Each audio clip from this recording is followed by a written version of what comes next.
Jaz bom danes res na kratko predstavila delo v izposoji, ker vsakodnevno se srečujem tako v izposoji kot preko informacijske službe z našimi uporabniki, tako da dejansko bom šla skozi tista dogajanja, s katerimi se srečam v sami izposoji. Kot vemo, knjižnice že vrsto let poleg fizičnega dostopa omogočamo tudi dostop na daljavo do svojega gradiva, do dela svojega gradiva. Torej, gre za dostop 24 ur dnevno, 7 dni v tednu. Gre za dostop, kjer je za člane naše knjižnice brezplačen, torej za gradivo, do katerega lahko dostopajo brezplačno, in pa kar je morda najbolj pomembno, lokacijsko ni omejeno, torej ni neke lokacijske omejitve, lahko dostopa iz šole, lahko dostopa do tega gradiva od doma.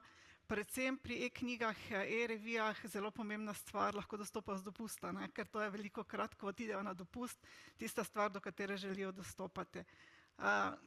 Morda, kaj ponujamo v naši knjižnici, kakšna je možnost dostopa na daljavo? Na daljavo lahko naši uporabniki dostopajo do e-knjig, in sicer do zvočnih knjig preko aplikacije Audibook, potem do e-knjig do prve polovice letošnjega leta preko Biblosa. Zdaj smo seveda pristopili k Komis.eli, lahko dostopajo do knjig preko Komis.ele. Nekaj knjig elektronskih je dostopnih tudi preko baz podatkov, kot je recimo Enciklopedija Britannica, kjer najdemo nekatere tuje knjige preko projekta Gutenberg, lahko do tega dostopajo. Zelo pomembni, sploh pri nas se je pokazala baza e-časopisov Pressreader, kjer je dostopnih preko 6000 časopisov revij vsega sveta v več kot 60 jezikih. To morda predvsem starejši uporabniki, ki pri nas obiskujejo tudi te tečaje tujih jezikov, se velikokrat obrnejo na tele baze, ko želijo kaj prebrati, vaditi malo jezik, katerega se učijo, se pač lahko obrnejo tudi na tele baze in do tega dostopajo. Kdo so ti uporabniki, ki se v izposoji na nas obračajo? V bistvu jaz lahko povem tisto, kdo pride pri nas v izposoji. Predvsem so to starejši odrasli, to so tista generacija, ki se največkrat obrne na nas za pomoč. To so ljudje, ki ali so v času svojega službovanja, ko so še bili v službi, na koncu začeli uporabljati računalnike, pa to tehnologijo, ali pa se sploh niso srečali s tem.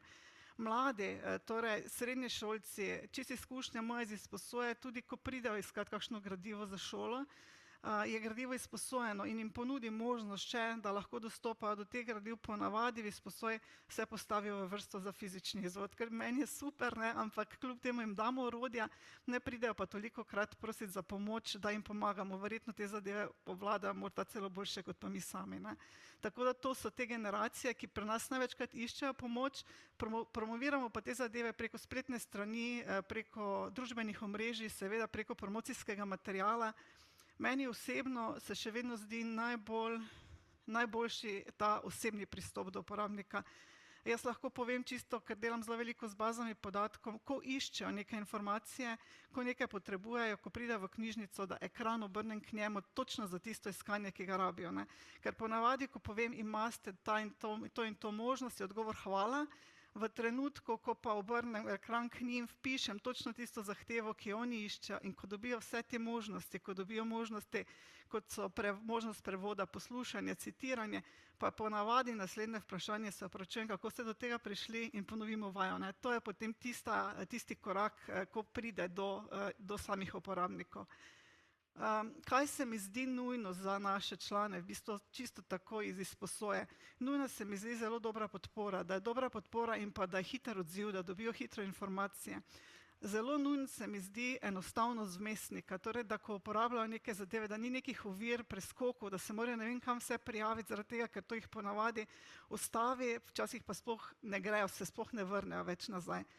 Pomemben faktor se mi zdi, da so posodobitve narejene za čim večje število naprav, pa da so te posodobitve kar hitre, ker dejansko uporabljajo, vemo, kar nekaj različnih zadev, in pa zelo pomemben mi je promocijski material. Jaz tukaj ne govorim samo o plakatih, plakati se mi zdijo pomembni za tisto prvo informacijo, ampak kar je še boljše oziroma kar res potrebujejo, so neka kratka, jasna navodila. V nekaj stavkih, to ne rabimo nekih dolgih zadev, pač pa v nekaj stavkih, da se zabeleži mogoče kako slikovno. Odpreš to, klikneš to, preneseš to, v bistvu res zelo enostavne zadeve, ker se to pokaže potem kot tista najboljša stvar in zelo so veseli kakega takega kratkega napotka. Tako da to, in pa mogoče predvsem zadnja stvar, da na nas, da se mi zavedamo, ki smo pri izposojevalnem pultu, ki vsak dan delamo z uporabniki, da nekako pri sebi ozavestimo to, da to e-gradivo je del naše knjižnične zbirke, da ne pozabimo na njega, ne? Ker dostikrat, ko nekaj iščeš, enostavno se morda niti ne spomniš v tem trenutku. Knjige ne vidimo na polici, elektronske baze ne vidimo, je ne moramo vzeti v roke, ampak vseeno je to del naše ponudbe, to del naše zbirke in da to mogoče obdržimo nekje v mislih, da se čim večkrat na to spomnimo, ne? Jaz bi mogoče se tu, zakaj sem toliko poudarila ta enostavnost vmesnika, pa hitra pomoč za uporabnike, čisto tak dva primera, ki se dva spomnim letos iz izposoje. Eden se je zgodil v začetku leta, ko smo bili še na prejšnjem ponudniku e-knjig, eden se mi je zgodil zdaj pred kratkim, recimo v obeh primerih je šlo za starejše uporabnike, ki pač hodijo v knjižnico. V prvem primeru je prišla gospa zelo vesela v knjižnico, vem, da je bila sobota, pripeljala je hčerka in zelo vesela nam je povedala, da je dobila od otrok in vnukov za 80. rojstni dan tablični računalnik, pač učila se uporabljati. Zelo je tudi pokazala, da že zna uporabljati razne te časopise, bere in te zadeve, nikakor pa niso mogli doma nastaviti e-knjig, ni šlo nastaviti. Ko smo želeli zadevo nastaviti v knjižnici skupaj, se nam je zgodilo ravno obratno, kot se dogaja zdaj marsikdaj, ko včasih še za kakšne naprave ni več posodobitve, tukaj pa še posodobitev ni bila pripravljena, ker so kupili neko najnovejšo zadevo in enostavno ni šlo nastaviti, ne. Mi smo zadevo rešili na ta način, v bistvu po kar nekaj časa, ne kar razočaranja, ampak smo zadevo na koncu rešili na ta način, da smo ji pomagali nastaviti audio knjige.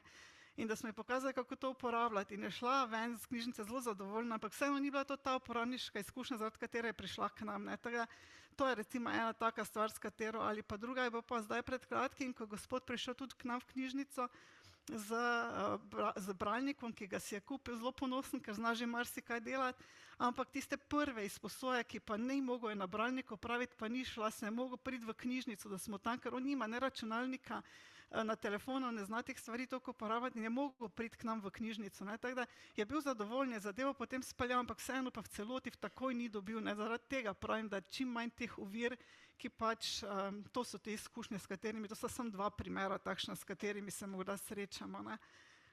Kaj se mi zdi kakšna dobra praksa iz knjižnice, s katero sem se jaz srečala, recimo mi imamo tudi možnost premičnih zbir, torej gredo naše knjige v druge ustanove, v domove za ostarele in pa drugam. In zdi se mi zelo ena taka dobra praksa, primer, ko je kolegica, ki pripravlja to premično zbirko, kolegom oziroma zaposlenim v domu, starostnikom, kamor gre zbirka, razložila tudi uporabo audio knjig in so oni potem to informacijo prenesli na svoje uporabnike v domu za ostarele in ljudje, ki v bistvu tam živijo, poleg teh naših knjig lahko zdaj tudi knjige poslušajo, kar jim je ena taka zelo, to povezovanje med različnimi, te majhne informacije, ki pa na koncu kar veliko naredijo, ne. Pa pri meni morda moje delo z bazami podatkov, ko pridejo dijaki v knjižnico kot skupina, da jim ne predstavim samo vsebine vira, imamo to in pokažem, kako do tega pridejo. To je vse super, ampak kar se je pokazalo v zadnjih letih za najbolj učinkovito je, da sami delajo, da jih dejansko imajo pripravljene naloge, res je več dela na začetku, ampak imajo pripravljene točno določene naloge oziroma pridejo s svojimi temami, ki jih v tistem trenutku v šoli potrebujejo in dejansko iščejo, ne. Tako da ta osebni pristop pa dejansko praktično delo se mi zdi nekako najbolj pomembno. Pa še morda na koncu želje za naprej, seveda čim več e-knjig za naše uporabnike, da je ta ponudba čim večja, da enostaven dostop, tako kot da se zadeva razvija, kot vemo, mogoče, da, kot sem že prej slišala, ko bo, v kratkem, to so vprašanja skoraj tedensko v knjižnici, kdaj bo začel delovati, ko bo, kdaj bodo, tako da nas veseli, da bodo te zadeve tudi, da damo informacijo lahko uporabnikom. Morda kaj domača branja, da še se vključijo, da sploh te srednješolce v trenutku in pokažeš, kako lahko, da ne rabi čakati na neko knjigo. In pa morda z tehničnega vidika, morda kakšna nadgradnja spletnega vpisa. Zdaj trenutno se preko spleta pri nas pač pišejo za polno članarino, da pa morda lahko uveljavljajo kakšne te zmanjšanja članarine, da imajo že lahko preko spleta uveljavljajo te zadeve, ali pa dijaki, da se lahko včlanijo preko spleta. Imela sem še eno željo na seznamu, ki sem jo potem včeraj zvečer dala pod vprašaj, ker po teh predavanjih Moja še bila ena želja, morda, da se posodobi oziroma nadgradi mCOBISS, da bi lahko plačevali tudi tam storitve, lahko vse naredijo, lahko rezervirajo, lahko knjigo podaljšajo, lahko si e-knjigo sposodijo, ampak da bi lahko še tukaj na tem mestu, da se ne rabijo preklapljati na COBISS Plus, še poravnali to storitev. Ampak včeraj je bilo tisto predavanje pred zadnjim odmorom, ne, da nastaja novi COBISS Plus, tako da bo verjetno konec drugega leta mCOBISS, če sem prav razumela, ali se združil ali je ukinil, tako da mogoče želja na papirju vseeno ostaja, pa da vidimo, kako se bo rešilo. Tako da hvala za vašo pozornost, pa lep odmor želim.